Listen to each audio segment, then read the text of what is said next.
अस्सलाम वालेकुम। आप देख रहे हैं टेबल टॉक और मैं हूं आज़म चौधरी।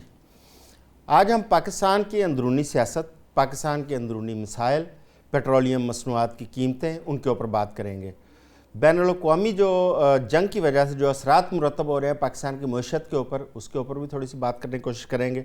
और बिलखसूस हुकूमत और अपोजिशन के माबैन इस वक्त जो मुज़ाकरात की एक बाज़गश्त है, ये ऊँट की किस करवट बैठेगा, क्या ये मुज़ाकरात हो पाएंगे, क्या जो इस मुज़ाकरात के लिए कुछ जो इंडिपेंडेंट अफराद जो हैं वो कोशिशें कर रहे हैं, क्या उनकी कोशिशें बराबर होंगी, और हुकूमत इस वक्त इन मुज़ाकरात में किस हद तक संजीदा नज़र आती है। इसके साथ साथ हुकूमत के ऊपर एक दबाव भी इस वक्त नज़र आ रहा है। बहुत सारे लिखारी वो हुकूमत के ऊपर तनकीद भी कर रहे हैं और पंजाब हुकूमत के अंदर करप्शन की बाज़गश्त भी सुनने को आ रही है। इसकी क्या हकीकत है, इस पर बात करने के लिए हमें ज्वाइन किया है सीनियर जर्नलिस्ट हैं शराज हसनात साहब, साबिक़ एंकर पर्सन भी रहे हैं और तज्ज़िया नगार हैं। इसके साथ साथ सलीम शेख साहब हैं, वो भी सीनियर जर्नलिस्ट हैं, तज्ज़िया नगार हैं। हमारे साथ डॉक्टर हसन ज़फ़र साहब हैं जो इंटरनेशनल अफेयर्स और पाकिस्तान की मईशत और पाकिस्तान के अंदरूनी हालात के ऊपर एक गहरी नज़र रखते हैं। और कराची से हमें ज्वाइन करेंगी आयशा नुमान, वो भी जर्नलिस्ट हैं और उनकी भी सियासत के ऊपर ख़ासी गहरी नज़र होती है। शराज, पाकिस्तान के अंदर जो इस वक्त हालात चल रहे हैं, इसमें मुज़ाकरात की एक बाज़गश्त सुनाई दे रही है हुकूमत और अपोजिशन के माबैन। अच्छा, आप क्या समझते हैं कि ये मुज़ाकरात हो पाएंगे? क्या हुकूमत या अपोजिशन आपको संजीदा नज़र आती है ये मुज़ाकरात करने के लिए? बहुत शुक्रिया आजम साहब। मुज़ाकरात उस वक्त पाया तकमील तक पहुंचते हैं जब दोनों तरफ में से किसी एक के पास मैंडेट हो या इख्तियार हो। और मैं ये समझता हूँ कि इस वक्त ना ही तो हुकूमत के पास इख्तियार है और ना ही अपोजिशन के पास कोई इख्तियार है कि वो किसी भी मामले को आगे ले जा सकें। हुकूमत की तरफ से भी जो मुज़ाकरात हैं वो एक नपी तुली ऑफर्स के साथ चल रहे हैं, जिसमें खासतौर पे अपोजिशन, जिसमें पीटीआई ऑफ कोर्स सबसे मेजर जमात है, उनका एक ही मुतालबा है कि उनकी बानी की फिलफोर रिहाई और जब तमाम के तमाम मुकदमात का वापस लेना, और इसके अलावा 9 मई के ऊपर एक आज़ादाना तहकीकाती कमीशन का क़याम। ये वो मुतालबात हैं जहाँ पे कहीं पे भी इससे आगे हुकूमत बात करने के लिए तैयार नहीं है। हुकूमत दूसरी तरफ जो इनिशियली उन्हें ऑफर दे रही है उसमें यही है कि आप फौरी तौर पे कायमा कमेटियों को ज्वाइन करें और कायमा कमेटियों को ज्वाइन करने के बाद आप उस इलेक्टोरल प्रोसेस का हिस्सा बने असेंबलियों में। इसके साथ साथ फिर हम अगली चीजों पे आते हैं और बात करते हैं कि कहाँ पे हम आपको कोई फेवर दे सकते हैं या कहाँ पे नहीं दे सकते।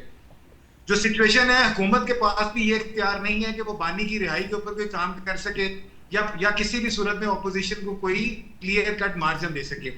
जो मेजर एक और चीज है वो एनएफसी की अमाउंट के ऊपर भी है, जो केपी के हुकूमत बहुत देर से अपने सारे के सारे हालात का जिम्मेदार वफाकी हुकूमत को करार दे रही है। और अभी भी जो डेवलपमेंट बजट के ऊपर जिस तरह कट लगा और डिफेंस बजट बढ़ा, उसमें भी मल्टीपल फैक्टर्स हैं। इवन दो के केपी ने अपना पूरा शेयर दिया और कहीं पे भी वो बल्कि जो एक्सपेक्टेड शेयर था उससे भी वो एक स्टेप आगे गए, मगर जो बेसिक फैक्टर है वो यही है कि आज भी वो अपनी एनएफसी की रकम की वापसी का मुतालबा कर रहे हैं। और दूसरा, जो टैरिफ के ऊपर रियायत चाह रहे हैं, जो केपी के ऊपर खास तौर पे आबी वसाइल से बिजली बन रही है, उसके ऊपर जो वो एक टैरिफ की रियायती कीमत मांग रहे हैं, वो एक बड़ा मेजर फैक्टर है। और अगर हम देखें, इस वक्त केपी के एक बहुत मेजर फाइनेंशियल क्रंच का सामना कर रहा है और उनके हालात फाइनेंशियली इतने स्टेबल नहीं है कि गवर्नमेंट उसको आगे लेके जा सके। और ये एक बड़ी मेजर वजह है कि वहां पे हमें उस तरह से डेवलपमेंट देखने पे नहीं आ रही जहां बाकी चीजों पे है। इन सारे सिनेरियो में मेरा नहीं ख्याल कि ये मुज़ाकरात की कोई हतमी अहमियत है या ये मुज़ाकरात नहीं आगे चलेंगे। माजी में भी जब से ये हुकूमत बनी और इससे पहले जो पीडीएम की हुकूमत थी, वहां पे भी बड़ी दफा ये बातचीत चली, मगर कहीं पे भी उसका कोई लुब्बे लुबाब नहीं निकल सका। और दूसरा, मैंने पहले आपसे गुजारिश की कि दोनों तरफ से जो अरबाब इख्तियार हैं, उनकी जो कंडीशंस हैं वो ऐसी हैं कि जो शायद ना हुकूमत के हाथ में कि वो पूरी कर सके और ना अपोजिशन के हाथ में वो पूरी कर सके, क्योंकि जो असल पावर गेम है, जो असल स्टीयरिंग है, वो किसी और के हाथ में है, गवर्नमेंट में भी और अपोजिशन में। और जो मुज़ाकराती कमेटी के सरबराह हैं या जो लोग इसमें गवर्नमेंट या अपोजिशन की तरफ से शामिल हैं, वो इतने बाख्तियार नहीं है कि खुद से वो इन चीजों पर डिसीजन ले सके। अच्छा, शराज साहब, आप कराची में हैं और आपने वहाँ पे पीपल्स पार्टी की गवर्नमेंट है। आपने आजकल नोट किया होगा कि पीपल्स पार्टी और मुस्लिम लीग नून के अंदर भी एक तनाव नज़र आ रहा है और पीपल्स पार्टी की क़यादत और पीपल्स पार्टी के वुज़रा वो कोई मौका ऐसा नहीं जाने दे रहे कि नून की गवर्नमेंट के ऊपर, नून की जो लीडरशिप है उसके ऊपर वो तनकीद ना करें। तो क्या ख्याल है कि ये सिर्फ एनएफसी अवार्ड की वजह से पीपल्स पार्टी ये कर रही है, या वाकई ही अंदर कुछ ऐसी चीज़ें, ऐसी खिचड़ी पक रही है कि वो हुकूमत को टफ टाइम दे रहे हैं? आजम साहब, वो पंजाबी की एक मुहावरा है कि कहना तीनों सुनाना नू नू। तो exactly this is happening between the Peoples Party and PMLN, जिसमें जब पीएमएलएन देखे ना आप, एमक्यूएम वहां पे सरापा एहतजाज है, उनकी एक ही डिमांड है। इवन कामरान डिसोरी के पार्टी के अंदर जितने भी इख्तलाफात रहे, मगर इस वक्त पूरी एमक्यूएम एक चीज पे इकट्ठी है कि they want their governor back at any cost, and that was their condition to join the government. वो सिनेरियो नहीं हो रहा। निहाल हाशमी साहब कितना एक्टिव रहे पीएमएलएन में, वो आपको मुझे बहुत अच्छी तरह से पता है। एक टाइम पे उन्हें साइड पे भी कर दिया गया था, मगर इसके बावजूद चूंकि people PMLN is not very strong in Karachi, और उनके पास कोई इतना मेजर वहां पे हल्का अहबाब या लीडरशिप नहीं है, तो इसलिए निहाल साहब को वो लेके आया गया। पीपल्स पार्टी का मसला यही है कि जो पीपल्स पार्टी देखें फाइनल ओवरऑल सिचुएशन क्या आजम साहब, कि अब चाहे बल्दियाती इंतखाबात पे क्रिटिसाइज कर रहे हैं, चाहे किसी और चीज पे क्रिटिसाइज कर रहे हैं, मगर जो ग्राउंड रियलिटीज है वो ये है कि जीबी में आज भी पीपल्स पार्टी और पीएमएलएन मिल के गवर्नमेंट बना रहे हैं, और सारा कुछ डिसाइड हो गया कि गवर्नर उसका, डिप्टी स्पीकर उसका, वजीर आला पीपल्स पार्टी का, स्पीकर पीपल्स पार्टी का, और लीडर ऑफ ऑपोजिशन। यानी कमाल का एक उन्होंने पावर गेम खेली कि गवर्नर भी ले लिया, डिप्टी स्पीकर भी ले लिया, और लीडर ऑफ ऑपोजिशन भी ले लिया। Same goes with the Peoples Party. इसी तरह वो जो अलीम खान साहब की पार्टी है उन्हें भी शामिल कर लिया गया, वो भी अपना शेयर लेंगे।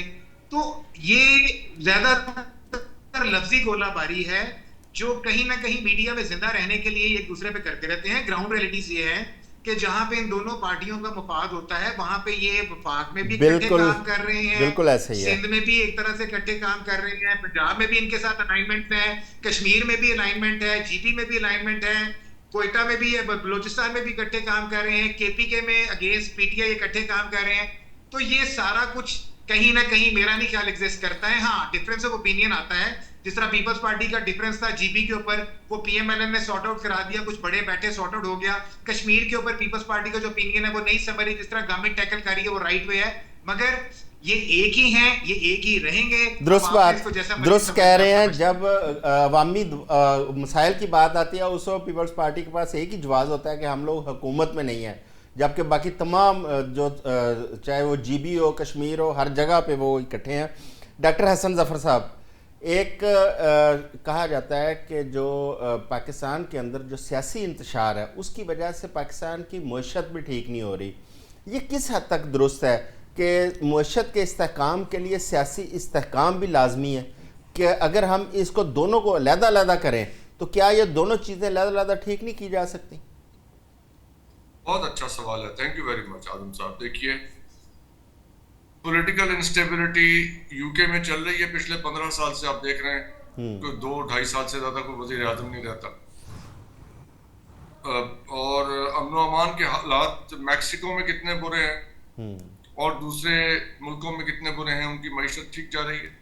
ये मैं जब पिछले साल गया था डेवोस, वहाँ पे वर्ल्ड इकोनॉमिक कॉन्फ्रेंस पे, तो हमारे जो सियासतदान और दूसरे लोग आए हुए थे वो यही आर्ग्यूमेंट दे रहे थे पॉलिटिकल इंस्टेबिलिटी का, कंटिन्यूटी का। अब 15 साल से तो कंटिन्यूटी चल रही है ना सिंध में, पीपल्स पार्टी की हुकूमत है, तो वहाँ पे क्या हासिल हुआ आपको? पंजाब में कंटिन्यूटी चल रही है ना, बेहतरीन चल रही है, क्या मिला आपको? और कंटिन्यूटी कितनी नहीं चली यहाँ पे, पंजाब में तो कंजक्टिव हुकूमतें रही हैं कि उसमें कोई खैर की खबर मिली आपको? ये बिल्कुल जो है ना डिस्ट्रैक्शन है, लॉजिक नहीं है ना। अमन अमान इसका मसला है, ये टोटल मिसमैनेजमेंट और एब्सेंस ऑफ प्लानिंग। मैं बैड प्लानिंग नहीं कह रहा, प्लानिंग है ही नहीं। मुझे आप अपना जो प्लानिंग डिवीजन है और आपका जो दूसरे इदारे हैं वो वहाँ दिखा देना क्या प्लान है। वो उड़ान पाकिस्तान, वो उसको आप प्लान कहते हैं। वो जो प्लान वो बनाया हुआ है इन्होंने, वो 5 E's का जो एक एमफिल का थीसिस वो एहसन इकबाल साहब ने छापा है वहां पे, उसे आप प्लान कहते हैं। प्लान है ही नहीं, इकोनॉमिक मिसमैनेजमेंट है। देखिए 4 साल की समरी क्या है, SIFC फेल, एक ढेला नहीं आया उसके अंदर, कोई इन्वेस्टमेंट नहीं है, आपकी इंडस्ट्रियल प्रोडक्शन जो है वो तकरीबन आधी रह गई है, आधी से भी कम रह गई है। आपकी एग्रीकल्चर प्रोडक्शन उसके ऊपर मार पड़ी है, फिर आपकी जो राइजिंग कॉस्ट ऑफ लिविंग है और जो पॉवर्टी इंडेक्स है वो कहाँ का कहाँ चला गया है। अब ये बेकार की बातें, ये कि जी ये वो क्या जी, ना नॉमन तेल होगा ना राधा नाचेगी, ना ये चीजें कभी ठीक हों। हाँ, और आप देखें ना, पॉलिटिकल मिसमैनेजमेंट है। आप आजाद जम्मू कश्मीर के हालात देखें, आप जीबी के हालात देखें, आप केपी के हालात देखें, आप पंजाब के कई जिलों के हालात देखें, जो गुत्थम गुत्थे हो रहे हैं पंजाब असेंबली में आपस में ही हो रहे हैं, वो हालात देखें। अब अपनी कौमी असेंबली की तकारीर का म्यार देखें, फिर आप ऐसी बातें करते हैं कि जी सियासतदानों को जान दिया जाता है। भाई आप कुछ करके तो दिखाएं, आप जरा गुफ्तगू मुलाहिजा फरमाएं जो वज़रा की। इसका मतलब है कि प्लानिंग का फुकदान है कि आप अपनी मईशत को ठीक नहीं कर पा रहे और उसके आपके पास जवाब सिर्फ एक है कि पाकिस्तान में सियासी इस्तेहकाम आएगा तो मुआशी इस्तेहकाम आएगा। नॉनसेंस। जी शेख साहब, आज एक नेशनल डायलॉग कमेटी बनी है जिसमें महमूद मौलवी साहब हैं, वो फवाद चौधरी साहब हैं, इमरान इस्माइल साहब हैं, और उन्होंने चौधरी सरवर साहब को भी इनवाइट किया था, आपको याद होगा। बिल्कुल, बैरिस्टर साहब भी उसमें थे। ये लाहौर के एक होटल में हुआ। अच्छा, ये कमेटी आप क्या समझते हैं कि कोई कहाँ किसी जगह से कोई मैंडेट लेके आई है, या ये जो शख्सियात हैं ये अपने तौर पे एक डायलॉग की कोशिश कर रही हैं कि हुकूमत और अपोजिशन के माबैन थोड़ा सा तनाव कम हो और एक डायलॉग का सिलसिला शुरू हो? देखिए, ये अपनी तौर पर जो है ना, ये अभी सारी एक्टिविटी हो रही है, उसकी वजह ये है कि जिस शख्स के पास एक इख्तियार है ना अपोजिशन की तरफ से, उसके पास तो रसाई नहीं है अभी तक किसी से मुलाकात नहीं हुई, और मैं ये समझता हूँ कि आइंदा आने वाले दिनों में मुलाकात का इम्कान भी नहीं है। तो ये जो तमाम लोग आपने बताए हैं ना जो मुज़ाकराती हवाले से एक्टिव हुए हैं, ये माजी में भी एक्टिव हुए थे और इन्होंने जाके जेल में, ख़ुसूसन कोट लखपत जेल में मुलाकातें भी की थी, लेकिन उसका रिज़ल्ट कोई नहीं है। उसकी वजह यह है कि एक तो ये है कि इनके पास इख्तियार कोई नहीं है, और दूसरा जिनसे ये मुलाकात करते हैं वो ये समझते हैं कि भाई हमने इतनी ज़्यादा जेल भी काट ली, हमें जो है सजाएँ भी हो रही हैं। गो के शाह महमूद कुरैशी तकरीबन जितने भी केसेस में अब तक फैसले हैं वो उनकी केसेस ख़त्म हो चुके हैं।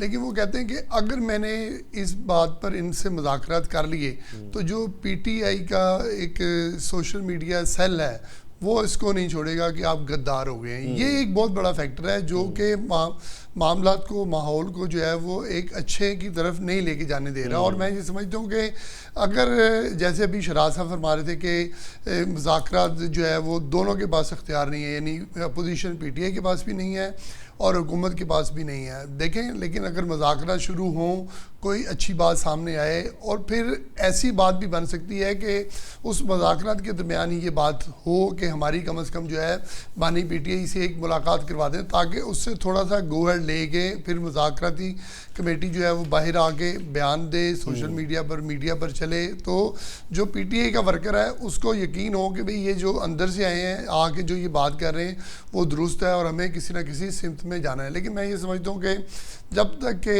मुज़ाकरात बानी PTI से किसी की मुलाकात नहीं होगी, उसके पास इख्तियार नहीं होगा, क्या आपका इस कहने का मतलब है कि गो एडवांस से मिलेगा, गो एडवांस से मिलेगा, तो फिर ये कोई मुज़ाकरात जो है वो, और अगर उनकी मुलाकात के बगैर कोई कमेटी बनती है और मुज़ाकरात शुरू होते हैं, उसका क्या फ्यूचर देखते हैं? उसका कोई फ्यूचर नहीं है, क्योंकि जो PTI जो है वो बानी PTI है और उसके साथ है। अगर बानी PTI की आशीर्वाद नहीं है तो उन मुज़ाकरात का भी कोई फ़ायदा नहीं, यानी PTI है ही नहीं बानी PTI के अलावा कुछ भी। आपका कहने का मतलब है कि PTI सिर्फ इमरान खान है। बिल्कुल।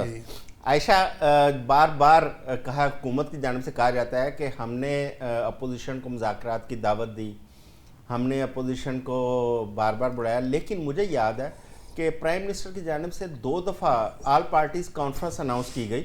एक all parties conference PDM 1 government में कही गई और एक PDM 2 गवर्नमेंट, मौजूदा गवर्नमेंट, इस गवर्नमेंट में प्राइम मिनिस्टर ने ऑल पार्टीज़ कॉन्फ्रेंस की दावत दी, लेकिन उसके लिए ना कोई तारीख तय हुई, ना कोई वेन्यू तय हुआ, बात आई गई होगी। अब फिर प्राइम मिनिस्टर ने मुज़ाकरात की बात की है खुद, और उसमें जो अपोजिशन लीडर हैं महमूद अचकज़ई, उनसे उन्होंने कहा, आप क्या समझते हैं कि प्राइम मिनिस्टर या हुकूमत वाकई संजीदा है अपोजिशन के साथ बातचीत करने को? देखिए, अभी शेख साहब ने बहुत ही जबरदस्त बात की कि PTI जो है वो बानी PTI का नाम मैं खुद भी हमेशा से कहती आई हूँ, PTI is equal to Imran Khan and Imran Khan is equal to PTI, that's it. ये सिंपल फॉर्मूला है, अगर समझ में आ जाए। ये खंबे और ये जितने भी सब्जियां, तंदूर, ये वो जो भी है, ये सब बानी पीटीआई की वजह से है। बात सारी यहाँ पर ये है कि देखिए, अगर आप मुज़ाकरात के लिए इतने ही संजीदा हैं, तो फिर आप कम से कम बानी पीटीआई को उनका आईनी और कानूनी हक को दें। आप कम से कम उनकी फैमिली से उनकी मुलाकात को करवाइए। आप बताएं तो सही, वाकई में आप कितने संजीदा हैं। अब तक जनाब कितने दिन हो चुके हैं, मेरे ख्याल से 3 से 4 महीने हो चुके हैं, अभी तक उनके साथ कोई भी मुलाकात नहीं हो सकी, ना उनके वकीलों की हो सकी, ना उनकी फैमिली की हो सकी।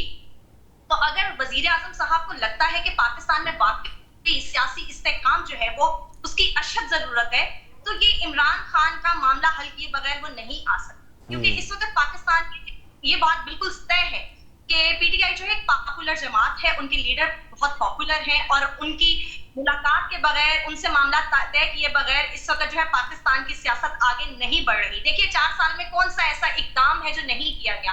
पाकिस्तान का कोई भी इदारा आप उठा के देख लें, पाकिस्तान के आइन को आप देख लें, जिस तरह से रोज बरोज उसमें तरमीम की जा रही है, पाकिस्तान का कोई इदारा इस वक्त वर्किंग पोजीशन में आपको नजर नहीं आ रहा। क्यों नजर नहीं आ रहा? क्योंकि पाकिस्तान में इस वक्त सियासी इस्तेहकाम नहीं, अपनी मन मर्जी के आइन और कानून बनाए जा रहे हैं, सिर्फ इस वजह से ताकि एक सियासी पार्टी को दबाया जा सके, एक लीडर को ज्यादा देर तक जो है वो जेल में रख सके। तो देखिए, अज़ाइम तो सामने साफ नजर आ रहे हैं। तो ये अगर कहे कि भाई हम जो है वो मुज़ाकरात के लिए बहुत ज्यादा संजीदा है, तो ये संजीदगी जो है वो अमली तौर पे नजर भी आनी चाहिए। ऐसा अभी जो शेख साहब बात कर रहे थे कि अगर इमरान खान की मुलाकात के बगैर कोई मुज़ाकरात शुरू होते हैं तो उनकी कोई वक़्त नहीं होगी। अगर यही जो प्राइम मिनिस्टर की ऑफ़र है, अगर असद कैसर साहब और महमूद अचकज़ई साहब और मिस्टर गौहर साहब ये इमरान खान साहब से मुलाकात के बगैर वहाँ पे मुज़ाकरात शुरू करते हैं, तो क्या वो गुफ्तगू आगे बढ़ पाएगी? देखिए, जिस तरह वजीर आजम साहब कहते हैं ना कि मेरे पास अथॉरिटी है तो मैं मुज़ाकरात कर सकता हूं, क्योंकि ये पार्लियामेंटेरियंस हैं और पार्लियामेंट के अंदर से इनको ऑफर आई है। देखिए, मैटर ये करता है कि बानी पीटीआई की गैर मौजूदगी में वो कौन से ऐसे लोग हैं जिन पर बानी पीटीआई ने एतमाद का इजहार किया। आपने देखा होगा कुछ अर्सा पहले महमूद खान अचकज़ई को जो है अपोजिशन लीडर नामजद किया गया था, राजा नासिर अब्बास जो है वो कमेटी में शामिल किया गया था, और भी 2-3 अफराद है जिनके ऊपर उनका एतमाद था। अगर इन लोगों के अलावा बाकी लोगों से, बाकी अशखास से जो है वो मुज़ाकराती जो है वो अमल शुरू किया जाता है, तो फिर वहां पर एक बहुत बड़ा क्वेश्चन मार्क होगा। और सबसे अहम बात ये, क्या वाकई में इस मुज़ाकराती कमेटी के पास इतना मैंडेट होगा कि वो कोई भी जो है वो मामला तय करने की तरफ बढ़ सके? मेरा नहीं ख्याल। देखिए, अगर आपने वाकई मुज़ाकरात करने हैं तो फिर आपको एक ना एक दफा तो जरूर बानी पीटीआई से मुलाकात करवानी होगी, उनका मौक़िफ़ भी सामने आना चाहिए, और उनकी तरफ से नामजद लोगों के साथ ही जो है वो मुज़ाकराती अमल को आगे बढ़ना चाहिए। वरना मेरे ख्याल से ये मुज़ाकराती अमल जो है वो मेरे नजदीक तो नल एंड वॉइड हो। बिल्कुल ठीक है। शराज साहब, जब कोई भी हुकूमत 2 या 3 बजट दे देती है, उसके बाद उस हुकूमत के पाँव उखड़ जाते हैं। हम देख रहे हैं कि गुज़श्ता कुछ हफ्तों के दौरान बहुत सारे कॉलम लिखे गए हैं, और सबसे अहम कॉलम जो सुहेल बड़ाई साहब का वो बहुत डिस्कस हुआ है, जिसमें उन्होंने हुकूमत की कारकर्दगी के ऊपर उन्होंने बड़ी तनकीद की है और हुकूमत को उन्होंने तजावीज़ भी दी हैं। आप क्या समझते हैं कि आप वाकई वफाकी हुकूमत आपको हॉट वाटर में नज़र आती है, जिस तरह की तहरीरों से तासर मिल रहा है? नहीं आजम साहब, मैं देखिए, पहली बात तो ये कि गवर्नमेंट का मैंडेट बहुत मैटर करता है कि वो किस मैंडेट के तहत पॉलिटिकल पार्टी गवर्नमेंट में आई है। तो इस गवर्नमेंट का जो मैंडेट है वो पहली बहुत बड़ा क्वेश्चन मार्क उसके ऊपर है। आज तक फॉर्म 45 और फॉर्म 47 की जो छाप है वो इनके ऊपर से नहीं उतर सकी। तो इस हवाले से मेरा नहीं ख्याल कि जब उस छाप से इनको कोई फर्क नहीं पड़ा, तो ये जो आहो बकार और चीखो चकार हो रही है इन्फ्लेशन के हवाले से, और लोग रोना रो रहे हैं महंगाई का, इससे इनके कानों पे जूं रेंग रही है, और मेरा नहीं ख्याल कि उससे उनको कोई फर्क पड़ता है। हाँ, जब हम बात करते हैं क्रिटिसिज्म की और परफॉर्मेंस एवेल्युएशन की, तो इसमें कोई शक नहीं है कि बहुत ज्यादा लोग जो इनसे बहुत ज्यादा उम्मीदें वाबस्ता किए हुए थे, and they were waiting and expecting कि शायद ये गवर्नमेंट कहीं ना कहीं पाकिस्तान के जो मुआशी बहरान है उसको ओवरकम करके मुआशरती बहरान को कवर कर सके। मगर बदकिस्मती के साथ कि हमारा जो इकोनॉमिक क्राइसिस था वो वर्सनिंग होता चला गया। डॉक्टर साहब से आपने सवाल किया, तो मैं बिल्कुल उनसे एग्री करता हूं कि जो पॉलिटिकल स्टेबिलिटी है वो आपकी इकोनॉमिक स्टेबिलिटी के साथ लिंक करती है। अनफॉर्चुनेटली आपके यहाँ पॉलिटिकल स्टेबिलिटी नहीं है, जिसका एक सबसे बड़ा, well, I'm sorry to say, yes, you have won, like, you know, pretending to be the negotiator of the world and you are actually playing a very good role. मगर जो आपने सफारती सतह पे काम करती है असल की, मैं उसके ऊपर बिल्कुल कोई क्वेश्चन मार्क पुट नहीं कर रहा, but where it is impacting your economics, I am sorry, nowhere. नुकसान क्या हो रहा है कि तेल की कीमतें बढ़ा के आपने मुझे बताएं कि क्या जब जितना तेल की कीमत बढ़ी और अब तेल एक जगह पे वापस आ गया है, इवन शराज साहब हम तेल पे एक पूरा सेगमेंट करने जा रहे हैं, अभी थोड़ी देर में करते हैं। मैं चाहूंगा कि पहले हम सियासत के ऊपर करें। जी, मेरा तो देखें, मैं सिर्फ एक बात जानता हूं कि जब तक आपकी पॉलिटिकल स्टेबिलिटी नहीं होगी, आपकी इकोनॉमिक स्टेबिलिटी नहीं होगी, तो मेरा ख्याल है कि इस वक्त क्रिटिसिज्म जो गवर्नमेंट के ऊपर शुरू हो गई है वो एक आवाज है, अवाम की आवाज है, वक्त की आवाज है। मीडिया के ऊपर हजारों लाखों पाबंदियां सही, मगर कहीं ना कहीं तो उन्होंने भी अवाम की आवाज को हाईलाइट करना है। And the way the things are going on, inflation की वजह से लोगों का जीना हराम हुआ है।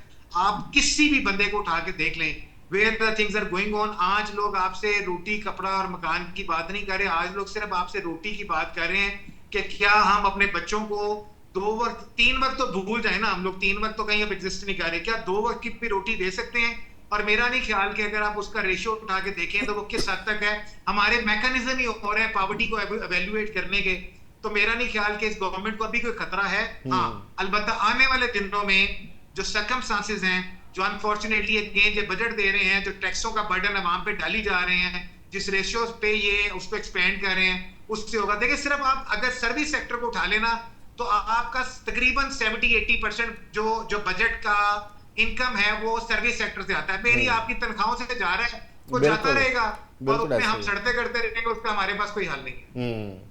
दुरुस्त बात कर रहे हैं। सबसे ज़्यादा टैक्स जो है वो तनख्वाहदार तबका है, जो मजबूर है, उसकी तनख्वाह में से टैक्स कट के उसको मिलती है, जो हुकूमत के लिए इस वक्त तनख्वाहदार तबके के साथ साथ पेट्रोल जो सबसे बड़ा इस वक्त कमाई का जरिया बन चुका है, हम इस पर बात करेंगे। डॉक्टर साहब, मुस्लिम लीग नून और पीपल्स पार्टी के माबैन कोई ऐसा मुआहदा था जिसकी बाज़गश्त हमें सुनाई देती है कि 2.5 साल की हुकूमत होनी थी? क्या आपके इल्म में है कोई ऐसी बात कि जिसकी वजह से पीपल्स पार्टी कुछ रूठी नज़र आ रही है और हुकूमत के ऊपर इस वक्त दबाव बढ़ता हुआ नज़र आ रहा है? दूसरा, क्या बजट के अंदर आपने बड़ा गहरी नज़र से बजट को देखा, उस पर हम बात भी कर चुके हैं, क्या आपको कोई ऐसे मुआशी इशारे मिल रहे हैं कि पाकिस्तान की मुआशत जो है वो आगे कुछ स्ट्रेंथन हो पाए, कोई बेहतरी की जानब गामजन हो पाए?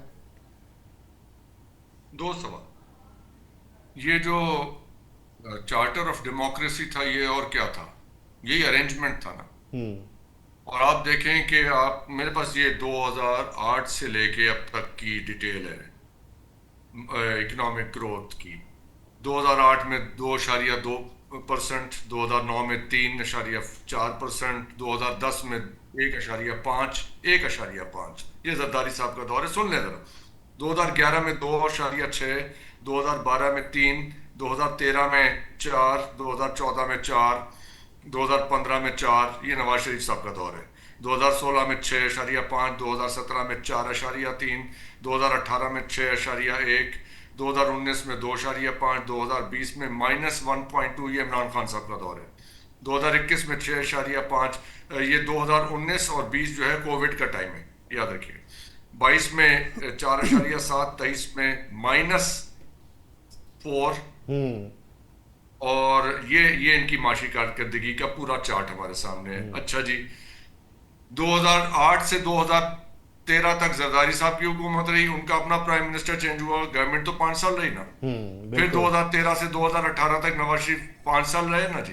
फिर शाहिद खान अब्बासी आ गए थे, उन्हीं के आदमी थे जी। फिर एक टोटल गवर्नमेंट जो है अपना टेन्योर पूरा किए बगैर ये इमरान खान साहब की खत्म हुई है 4 साल के बाद। तो पॉलिटिकल इंस्टेबिलिटी का तो ये ड्रामा है, कुछ ऐसा नहीं है।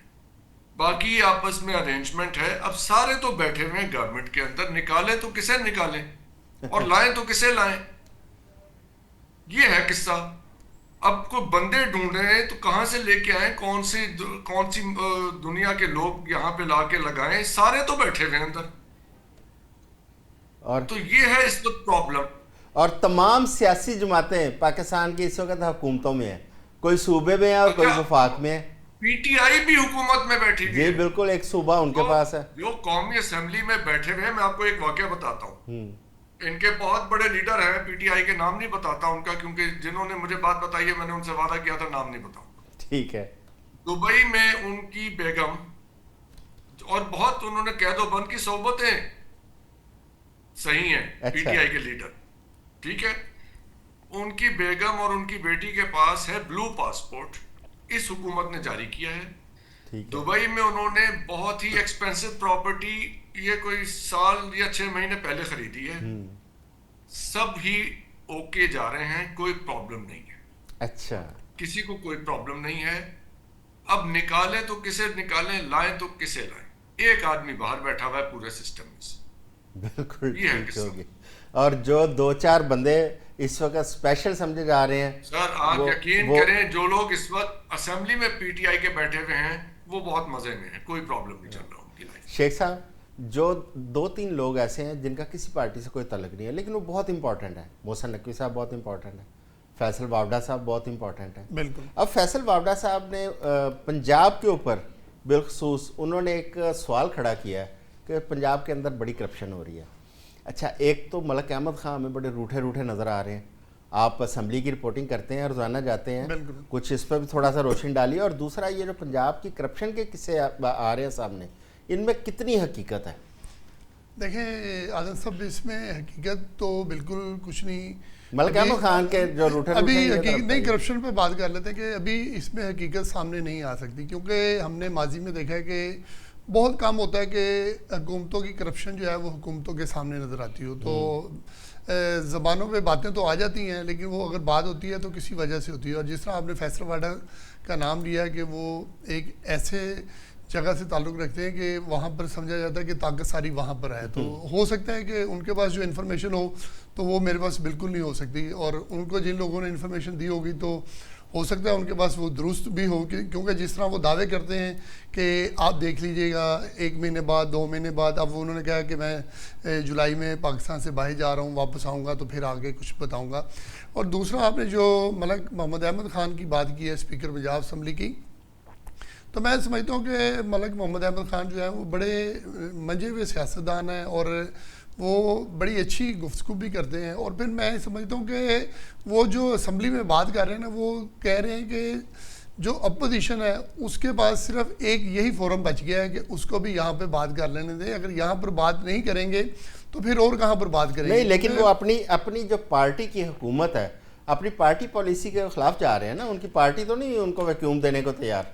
वो आपकी बात बिल्कुल दुरुस्त है कि वो अपनी पार्टी की पॉलिसी के खिलाफ जा रहे हैं, लेकिन देखें एक और भी किरदार है, उसको दूसरी नज़र से भी देखें। जो स्पीकर का ओहदा होता है ना, वो गैर मुतनाज़ा होता है, कि यानी कि गैर सियासी हो जाता है। आता लेकिन तो पिछले 3 साल भी वही स्पीकर थे, पिछले 3 साल उन्होंने मार्जिन दिया। देखिए, अब मैं समझता हूँ कि कोई थोड़ी बहुत बात होगी। मैं आज खसूसन पंजाब असम्बली भी गया था, लेकिन फिर वहाँ मैंने कहा कि अब जाके आज सुनते हैं, देखते हैं कि क्या हो रहा है क्या नहीं हो रहा। लेकिन जो उड़ती उड़ाई खबरें आ रही थी वो ये थी कि शायद जो है वो सब लोग जो हैं वो इसी तनख्वाह पे काम करेंगे। लेकिन पंजाब असम्बली में स्पीकर जो है वो नहीं आए। इतला ये है कि वो इस्लामाबाद रवाना हो गए हैं और वहाँ पहुँच गए हैं। अब देखना ये है कि वो उनकी मुलाकात किससे होती है। मुलाकात अगर होती है प्राइम मिनिस्टर से तो फिर होगा कि शायद प्राइम मिनिस्टर ने बुलाया है कि भाई आप जो है मिलजुल के काम करें और ऐसी बात ना करें जिससे जो है वो पार्टी का तासुर गलत जा रहा हो, और आपको अगर कोई मसला है तो मुझे बताएं, शायद मैं हल करने की कोशिश करूँ। या फिर ये भी हो सकता है कि वो वज़ीर आज़म मोहम्मद शहबाज शरीफ के अलावा किसी और से भी मिलें और वहाँ जाके जो है कोई बात, वो मैं एक वैसे बात कर रहा हूँ कि जब वो मिलकर आएंगे और उसके बाद कोई अगर खबर आई तो वो ज़रूर आपसे शेयर करेंगे। कि आयशा सलीम शेख साहब बड़े वेल इन्फॉर्म्ड हैं और बड़े मुहतात गुफ्तगू कर रहे हैं। आपके पास क्या खबरें हैं जो पंजाब के हवाले से इस वक्त बड़ी अफवाहें उड़ रही हैं, उनमें किस हद तक आप समझते हैं सदाकत है? और क्या मलक अहमद ख़ान जिस किस्म का उनका रवैया नज़र आ रहा है, जिस किस्म के वो इनकलाबी हो रहे हैं 3 साल बाद, क्या समझते हैं कि वो अपनी पार्टी पॉलिसी की बिला वजह तो ना वो वायलेशन कर सकते हैं? देखिए, ये जो एक रवैया सामने आ रहा है, मलिक अहमद साहब बड़े ही डिसेंट और बहुत ही खामोश तबीयत है उनकी, जितना मैं उनको जानती हूँ। लेकिन अभी जो जिस तरह से एक हलचल और फ्रस्ट्रेशन नजर आ रही है ना, उससे जरूर कहीं ना कहीं कुछ गड़बड़ तो मालूम हो ही रही है। और जो फैसल वाडवा के जो बयानात है, देखिए आपको मुझे बल्कि पूरे पाकिस्तान को ये पता है कि फैसल वाडवा जो है वो खुद से नहीं बोलते। वो खबर कहाँ है, उनके जराए क्या है। तो तो अगर फैसल वाडवा साहब बोल रहे तो यकीनी तौर पे आने वाले दिनों में कुछ ना कुछ ऐसा जरूर होगा। और अभी बात कर रहे थे हसन जफर साहब भी के पीटीआई के लोग भी, मैं भी यहाँ पर एक बात जो ऐड ऑन करती चलूं कि देखें इमरान खान के नाम पर उनके लोग भी अब तक बहुत कुछ कमा चुके हैं और कमा रहे हैं। इवन दो खैबर पख्तूनख्वा के कुछ एमपीएज हैं, उनको भी भारी तादाद में जो है वो फंड्स वगैरह दिए गए हैं। ऐसे ऐसे लोगों के नामों से मैं वाकिफ हूँ जिनके पास इतने जराए नहीं थे, लेकिन आज वो अपना कारोबार जो है वो एस्टैब्लिश कर चुके हैं। तो ये भी रातों रात तो होता नहीं है। कहने का मकसद ये है कि जिसका जहां पर दाव लग रहा है वो दोनों हाथों से मिलकर लूट रहा है। और बात वही है कि अब इस हवाम में सभी एक जैसे हैं, किसको निकालें? जिसको भी निकालेंगे कहीं ना कहीं से कोई ना कोई जो है वो पलट के जरूर फिर जो है वो बात करेगा। तो पीपी हो या फिर नून लीग हो या पीटीआई हो, जो इस वक्त इवन पीटीआई की क्यादत जो आपको बाहर नजर आ रही है वो भी मुझे इस वक्त जो है इनकी हम पल्ला ही नजर आ रही है। और दूसरी तरफ पंजाब हुकूमत की जो फ्रस्ट्रेशन है, पंजाब हुकूमत की जो सफ़ों में बेचैनी है, वो कहीं ना कहीं दुरुस्त भी है। इनको कहीं ना कहीं से जरूर डांट भी हो रही है और इनको एक अल्टीमेटम भी दिया गया है। यहाँ तक कि मैं आपको बताती चलूं कि पीपल्स पार्टी को भी जो है उनकी भी खिंचाई हुई है गुज़िश्ता कुछ रोज पहले, और उनको भी कहा गया है कि यहाँ पर जो काम है उसके अंदर तेजी लाए। अच्छा, ये यहाँ पे मुझे याद आया कि सिंध के अंदर भी वज़ीर आला की तब्दीली की खबर सामने आई थी, उसके अंदर भी किस हद तक हकीकत है? और वो दी भी उनके अपने चैनल में थी। जी क्या कह रहे हैं शेख साहब? मैंने कहा वो अभी अच्छा, अभी वक्त हुआ है एक शॉर्ट ब्रेक का। हमारे साथ रहिए, हम वापस आते हैं और पाकिस्तान की मईशत और पाकिस्तान के अंदरूनी हालात के ऊपर यह गुफ्तगू का सिलसिला जारी रखेंगे। Welcome back. अभी एक ताज़ा तरीन वाक़या पेश आया, कराची के अंदर ब्रेकिंग आई है कि वहाँ पे एक सिक्योरिटी फोर्सेस की चेक पोस्ट के ऊपर कुछ हमलावरों ने हमला किया है, फायरिंग की है। अभी तक उसकी तफसीलात नहीं अभी तक सामने आई कि कहाँ वहाँ पे क्या नुकसान हुआ है, क्या जानी नुकसान हुआ है या नहीं हुआ है। इसके हवाले से हमारी टीम वहाँ पे काम कर रही है। जैसे ही कोई ताज़ा तरीन इतलात आती हैं आप तक वो पहुँचा दी जाएंगी। शराज साहब, कराची के अंदर ये जो वाक़या पेश आया, आपके पास कोई इतला आई है इसकी कि ये क्या गुलिस्तान जौहर के इलाके में एक चेक पोस्ट पर वहाँ पे हमला किया गया है? कोई शराज जो आपने ऑलरेडी शेयर कर दी, और इसमें कुछ जो अपडेट्स हैं उसमें कुछ फुटेजेस सामने आ रही हैं जिसमें सिक्योरिटी फोर्सेस की गाड़ियां जायब कुआ के करीब काफी ज्यादा गश्त कर रही हैं और कुछ फायरिंग की आवाजें आ रही हैं। कहा यह जा रहा है कि शायद सिक्योरिटी फोर्सेस की किसी चेक पोस्ट के ऊपर अटैक किया गया, मगर अभी इसकी इनिशियल डिटेल्स जो हैं वो सामने नहीं आ रही। लॉ एनफोर्समेंट एजेंसीज वहाँ मौके पे पहुंच चुकी हैं, they are just working on that. आहिस्ता आहिस्ता इसकी डिटेल्स सामने आ रही हैं। मीडिया और दीगर जो कानून नाफिज करने वाले इदारे हैं वो भी मौके पे पहुंच गए हैं। तो इनिशियल डिटेल्स यही हैं जो आपने शेयर की हैं कि लॉ एनफोर्समेंट एजेंसीज के किसी चेक पोस्ट के ऊपर अटैक किया गया है। शराज साहब, कोई थ्रेट अलर्ट था वहाँ पे कराची के अंदर कोई इस किस्म का ऑलरेडी? आजम साहब, कराची चूंकि बहुत हसास तरीन इलाकों में कंसिडर होता है और आमतौर पे मुहर्रम के दिनों में तो खास तौर पे आपके लिए शहर के एक हिस्से से दूसरे हिस्से तक ट्रैवल करना बिल्कुल नामुमकिन हो जाता है। पूरे शहर को बाकायदा तौर पे मुख्तलिफ हिस्सों में डिवाइड कर दिया जाता है, तो बहुत सख्त सिक्योरिटी आमतौर पे आपको कराची में विटनेस होती है। ठीक है। और यही वजह है कि कराची बहुत अलर्ट पे रहता है, क्योंकि अगर आप थोड़ा सा उसका जायब हुआ देखें, जितना ही शहर फैल चुका है और जहाँ पे इसकी सरहदें मुख्तलिफ सूबे के साथ भी लग रही हैं, तो वहां से कराची के अंदर एंट्रेंस, और इतना बड़ा शहर जो टेक्निकली शायद दुनिया के बड़े तरीन शहरों में फॉल करता है और उसमें लॉ एनफोर्समेंट की भी जो सिचुएशन है वो सबके सामने, तो वहां पे इस तरह की किसी किस्म की वारदात जो है वो आसान समझी जाती है। इसी में अभी जो मेजर अपडेट हुई है वो यही हुई है कि सीएम सिंध ने इसका नोटिस लिया है और उन्हें आईजी सिंध और एडिशनल आईजी कराची से रब्ता करते हुए फौरी तौर पे रिपोर्ट तलब कर ली है कि वो फौरी तौर पे सीएम सिंध को इस वाकये की रिपोर्ट दें। इनिशियल वाकया जो अभी तक सामने आ रहा है वो यही आ रहा है कि कोई लॉ एनफोर्समेंट एजेंसी के चेक पॉइंट के ऊपर एक कोई अटैक किया गया है और वहां पे फायरिंग की गई है। ठीक हो गया। अच्छा, ये कितना गुंजानाबाद इलाका है, कितना रश होता है यहाँ पे? अगर इस किस्म का कोई वाकया हो तो आप क्या समझती है कि वहां पे कितना नुकसान हो सकता है? देखें आजम चौधरी साहब, ये एक्चुअली जो मेरे तक इतलात आ रही हैं ये शायद मौसमियात चौरंगी है एक्चुअली, अगर ये लोकेशन देखी जाए तो। अच्छा। वहां पर जो है सिक्योरिटी इदारे की जो है वहां पर शायद चेक पोस्ट है, तो वहां पर जो है इनिशियली अभी पता चला है कि ये अटैक हुआ है। और मुझे भी अभी कुछ देर पहले जो है वो एम्बुलेंसेस वगैरह की तरह ऐसी आवाजें आ रही थी, तो उससे अंदाजा हो रहा है कि शायद अभी जो है वहां पर कुछ ना कुछ जो है वो मामला ऐसे चल रहे हैं और फायरिंग भी जो है उसकी आवाजों की जो है वो इर्द गिर्द के लोग जो है, मैंने एक दो लोगों से मालूम किया, वो कह रहे हैं कि वहाँ पे हालात कुछ अभी कशीदा ही हैं, लेकिन अभी ये नहीं कि वहाँ पे खुदा ना खास्ता क्या नुकसान हुआ है। अभी मे भी अभी कुछ देर बाद जो है ये तमाम तर चीजें जो है थोड़ी सी अपडेट्स हमारे पास आ जाए तो बेहतर तरीके से बता सकते। ठीक हो गया। शिराज साहब, कराची के अंदर जो वाकयात दहशतगर्दी के होते हैं वहाँ पे ज्यादातर कौन सी तंजीम या कौन से ऐसे फैक्टर है जो बाहर नजर आते हैं वहाँ पे? आजम साहब, चूंकि कराची का जो करीबी बलूचिस्तान के साथ कई जगहों पे कराची बहुत इजीली लगता है और फिर इंटीरियर सिंध के साथ इसका बहुत कनेक्शन है, तो आमतौर पे जो बैंड BLA है यहाँ पे उसका कहीं ना कहीं अमल दखल टेररिज्म सिचुएशन में नजर आता है। और इसके साथ जो फितनतुल ख्वारिज है, क्योंकि एक जमाने में जो मजहबी मुनाफरत है उसके हवाले से कराची के अंदर काफी जराइम रहे, और जिस तरह मैंने आपको बताया खासतौर पर मुहर्रम के याम में तो इतना सख्त सिक्योरिटी अरेंजमेंट किया जाता है कि ना ही कोई जुलूस के रास्तों में एंटर हो सकता है, ना एक स्पेसिफिक इन एंड आउट से बाहर निकल सकता है। और वो इसीलिए है कि कहीं ना कहीं कराची में बहुत सीरियस थ्रेट होता है। और शुरू में भी एक इस तरह का वाकया देखने में आया था जिसमें डिफेंस में एक इमाम बारगाह में एक वैन तेज रफ्तारी से एंटर और बाकी सब कुछ हुआ। तो फॉर्चुनेटली कोई सूरत हाल अशूरे में इतनी सख्त रही कि कोई बड़ा वाकया ना हुआ। और खासतौर पर यहाँ पे सेक्रेटेरियन जो लॉ एंड ऑर्डर सिचुएशन है वो एक अलग चैलेंज पुलिस के लिए रहता है कराची में, क्योंकि कहीं ना कहीं किसी न किसी मौके पे सिचुएशन ट्रिगर हो जाती है।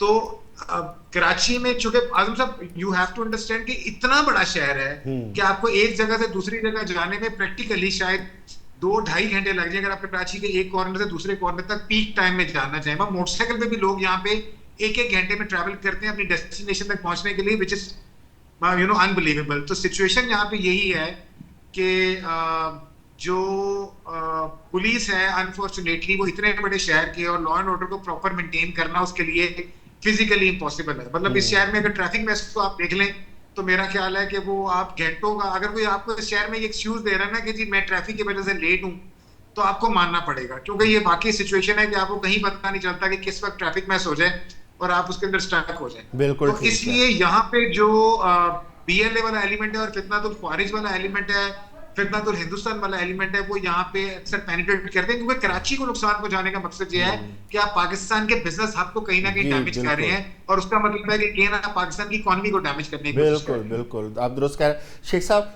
ये बड़ी अच्छी शरासा ने बात की है, क्योंकि अगर ये कोई सेक्टेरियन होता तो फिर वो किसी और तरीके से या वो आपस में कोई मजहबी ग्रुपों के ऊपर एक दूसरे हमला करते।